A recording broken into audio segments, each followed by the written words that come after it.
Alrighty, welcome back to my channel, Made Between the Pages. My name is Taylor, and today we're going to be reflecting on my 2022 goals.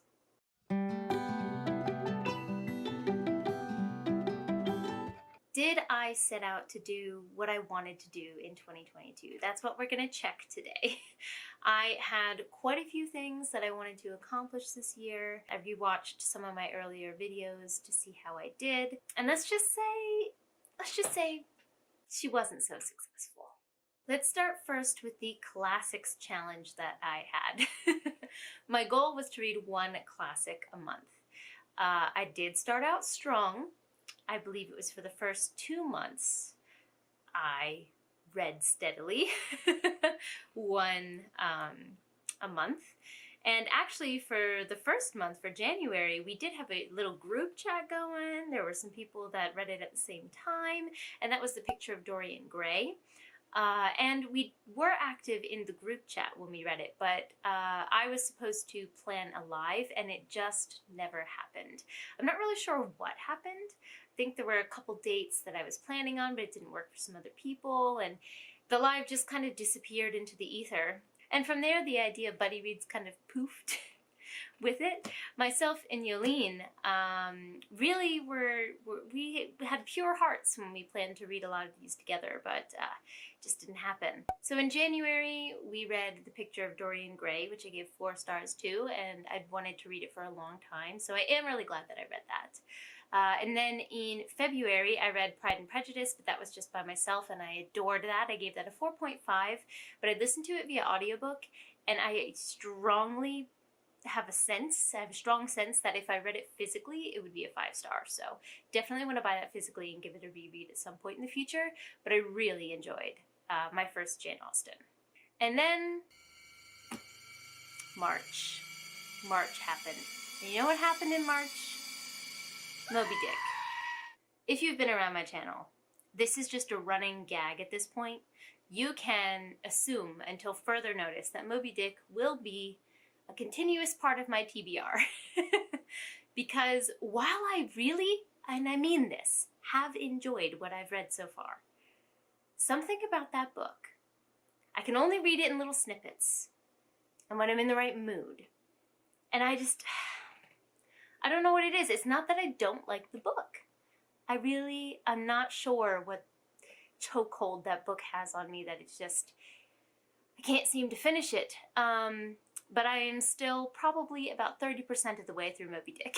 So that will be rolling over into 2023, because while I don't have a classics challenge this year per se, that book will damn well be finished.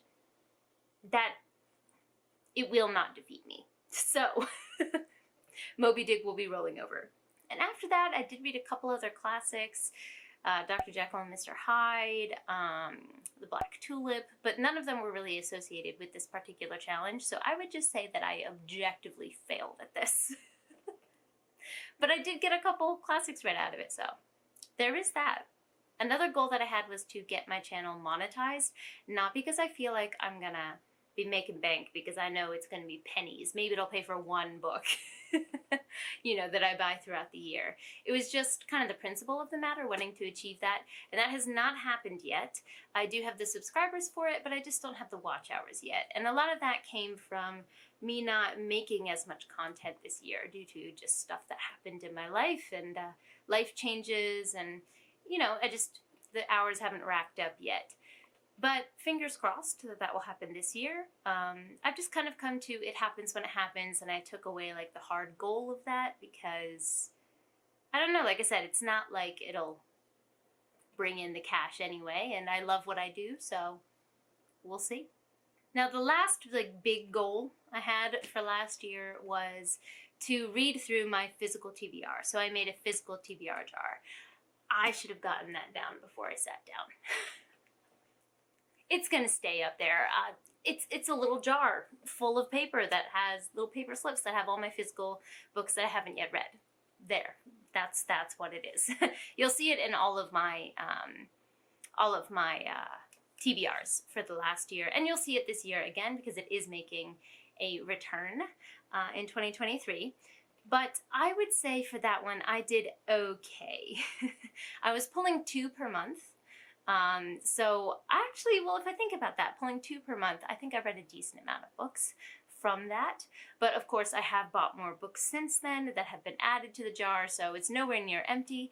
But I do think it's a really good thing to have on my TBR every month, as it, you know, allows a space for me to read through all of the books that I collect. I do usually buy books with intention, you know, knowing that I want to read them or have read them and want a physical copy. But ever since joining the Broken Binding subscription, I have gotten, you know, books that I haven't read yet, but that I really think that I will like. So I am excited to include those in the TBR jar for this year and really jump into some of those books I've gotten in this subscription. But I'm getting into the 2023 goals. Let me back up.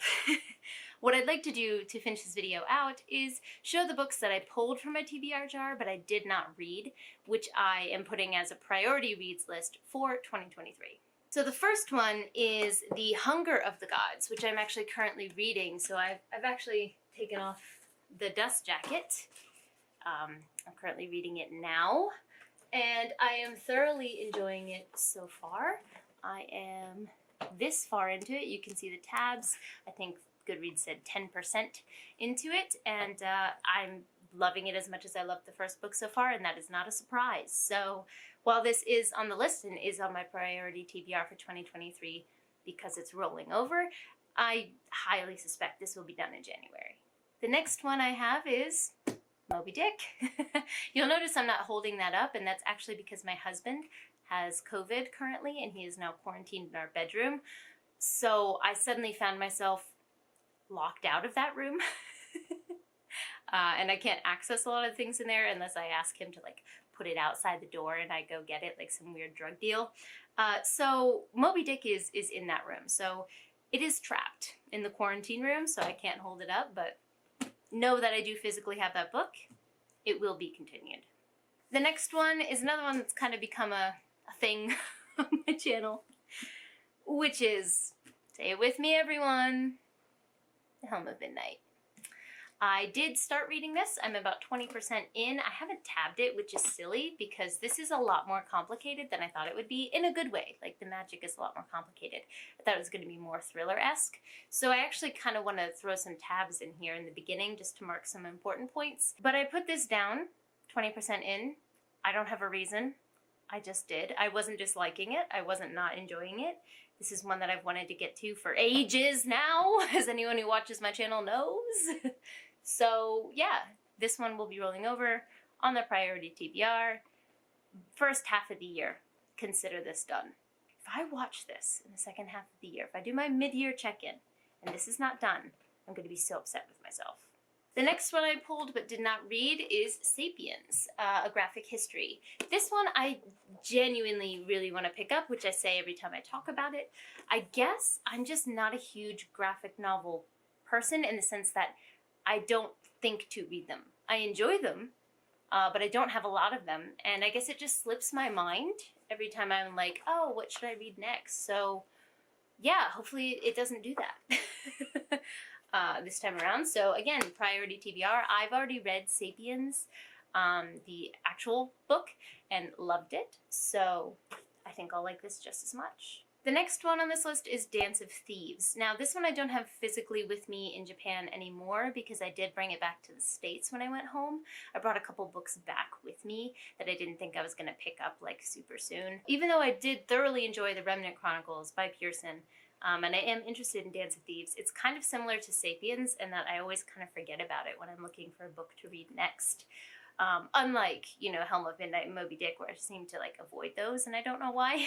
I just seem to forget about Dance of Thieves. But I did check to make sure that my library did have it on Libby, and they do, so I do still have access to this book, even though it's no longer physically on my shelves here. And the last one I picked up that I really did want to read but didn't even start is the collected stories, short stories of William Faulkner. Not short stories, just collected stories of William Faulkner. Smells good. This is one of my older books. You can see it's yellowed at the top. I had separated it into sections to read per month, and that didn't happen. But I do like this system that I made. So let's give it another go this year. Let's see, there's 1, 2, 3, 4, 5. So let's say if in the first half of the year I could finish this book, that would make me happy. Oh, and the final thing I did want to mention is my Goodreads goal, which was 100 books. Usually I reach around 90, 95 easily. But as I mentioned, a lot of personal things and life things happened in the latter half of this year, so that number did not even get close. I read 56 books this year, which is a low number for me, but my average was 4.2, so I'd say that was pretty good.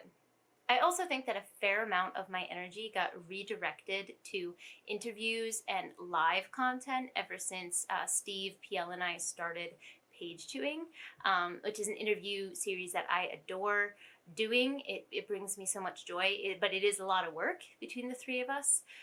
So since that started this year, I do think that redirected some of the energy I was using towards simply reading books. If you don't know about Page Chewing, it's an interview series that is either on my channel or on Steve Talks Books, his channel. And then P.L. Stewart, who is the author of A Drowned Kingdom, which you can see here. He is also a co-host, so it's the three of us. But we interview booktubers, bloggers, people from all different areas, all different spheres of the book world. But we do have a particular emphasis on authors. This year there were a lot of indie and self-pub authors that we had the pleasure of being able to talk to, and I will talk about that more, our goals for that in 2023. But I do think that took, like I said, some of the energy away in a good way. And it's a new form of content that I really find joy in doing. Our most recent one was Travis Baldree, the author of Legends and Lattes, and it was the best way to finish 2022. So I'll be sure to have that linked down below, but all of the Page Chewing episodes are on a playlist on my channel and also on Steve's channel. So that concludes my review of my 2022 goals. Did I succeed? Marginally so. I don't think I knocked it out of the park, but pretty happy with how much I was able to get done with how much happened this year. So I'll take it, honestly. Look forward to a video coming soon of my 2023 goals and the books that I have to read in this coming year. Let me know in the comments down below, what were your 2022 reading goals? Did you have similar ones to me, or did you knock your goals out the park? How did you do? I'd love to chat. Don't forget to like, subscribe, and click that bell. I'd love to have you as part of this community, and I appreciate it. But for now, I'm gonna head out. Jane!